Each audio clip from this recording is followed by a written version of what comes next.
Week 8 is in the books. It's Tuesday, and it's time for your TV ratings and attendance for Week 8. We start out with Friday night's attendance from San Antonio. The Showboats and Brahmas drew 9,244. Saturday games, May 17, 2025, you had the Stallions and the Battlehawks in St. Louis, 30,114.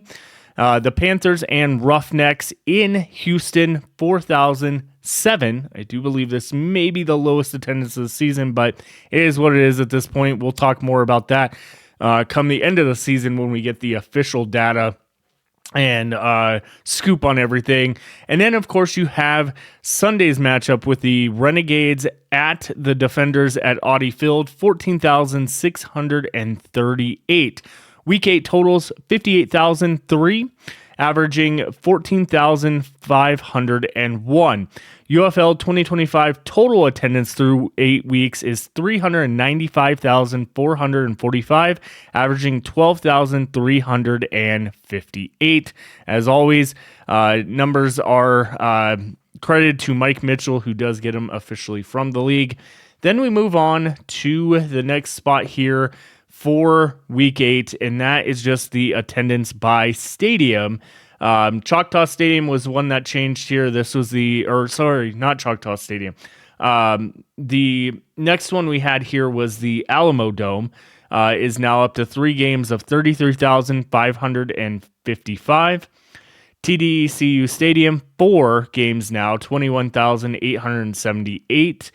And then you had the Dome at America Center. We were up to the 5 normal games, 149,333.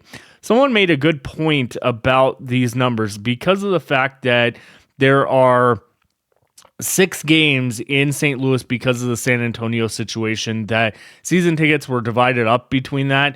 I think they gave you the option of what games you wanted to go to, and then you paid for the additional one.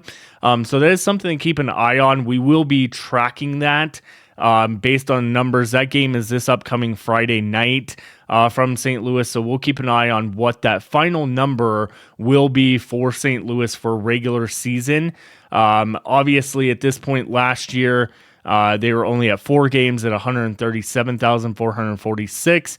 But it is what it is. And then, of course, Audi Field, 52,508 with 4 games in the book. You can see a little bit of a difference there last year at this point. But we'll be diving into those numbers at the end of the season here. Those are your Week 8 updates for the 4 stadiums. But let's go to the overall picture here.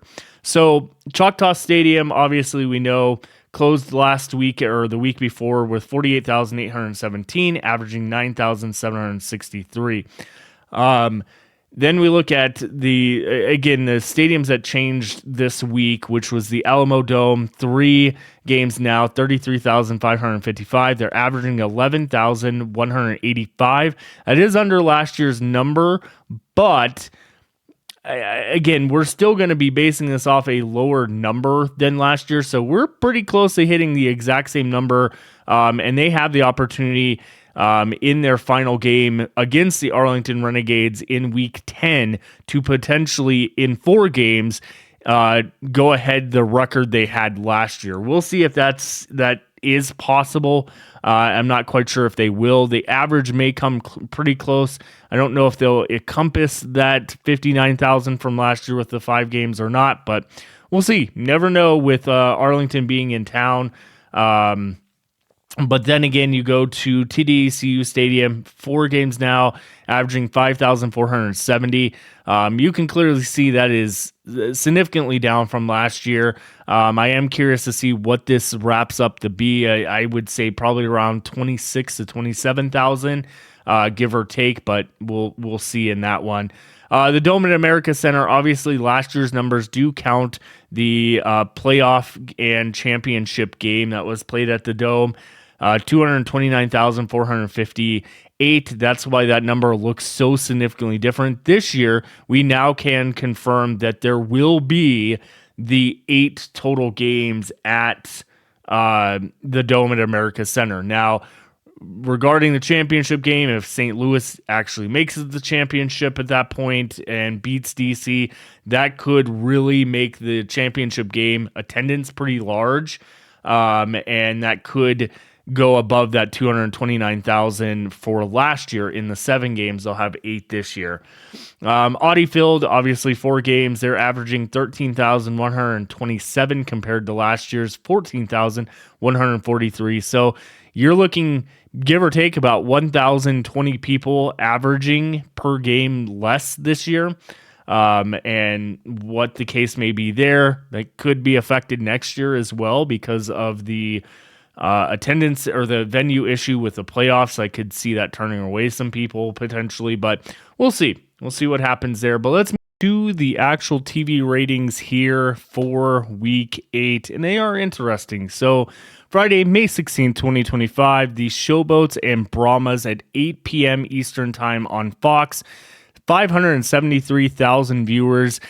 Give or take, this is lower obviously than last week's, but this is still in that same range that we've been seeing pretty much all season for Friday night games, just on the more lower side to that higher 600,000 number. Saturday, the shared games at 1 p.m. Eastern Time on Fox, Panthers and Roughnecks and Stallions and Battlehawks. This was a regional coverage game. Most of the country, from my understanding, saw the Stallions and Battlehawks game. This was 591,000 people shared. I did expect, I'll be honest with you, I expected this number to be a lot higher than this, maybe more in the 7 or 8s.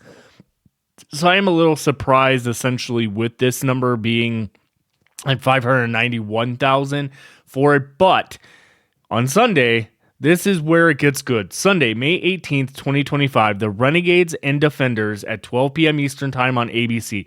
Again, the network that is slaying ratings and getting viewership into the league is ABC. They had the highest rated UFL game for the 2025 season at 973,000 viewers.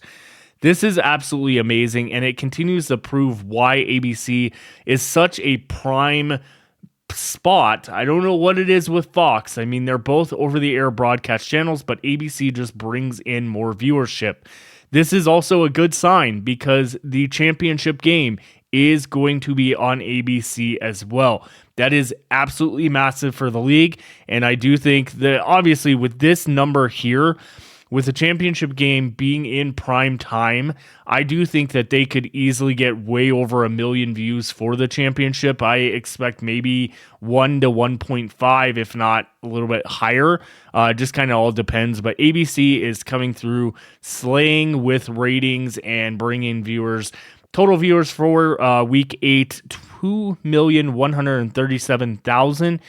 Not bad at all. I think that shared viewership game is a little bit lower than what I like.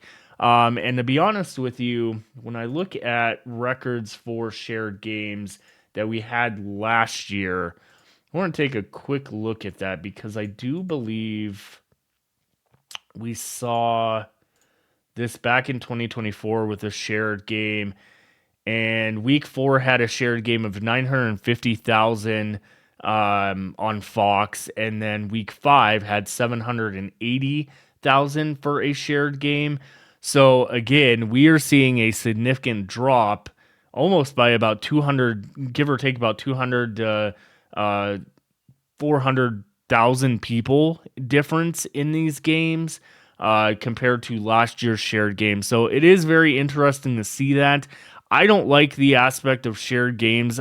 Fortunately enough for myself, I have YouTube TV, and they were giving the option to actually watch both. So I was lucky enough to have 2 TVs in the living room, had one game on one, and the other game on the other TV through YouTube TV. So that was a plus, but it's unfortunate that they have to do this still when they have so many different broadcast partners. And I do think potentially moving the schedule back to February could fix this a little bit, but we'll see as time goes on. Either way, pretty impressive numbers this weekend. Obviously, the attendance being the Houston game being most likely the lowest attendance we've seen this year. But overall, as time continues to roll on, we will get a more clear-cut version of all this. and be able to go over all the numbers the Tuesday, I believe, after the championship game. We'll be covering that here on the channel and giving a full recap and basically going through a full video worth of data for the UFL in 2025, and obviously see what can be improved in 2026. Not necessarily on the marketing standpoint, but different ways they can look at getting these numbers up outside of marketing and advertising and things like that. So let me know in the comments what you think about this, and we will see you on the flip side tomorrow. I think we are doing a video tomorrow, not quite sure what yet. And then of course Friday for sure will be the preview for week preview and pick'ems for week 9, and then we'll kind of go from there. So we'll see you on the flip side. Have a great one, everyone.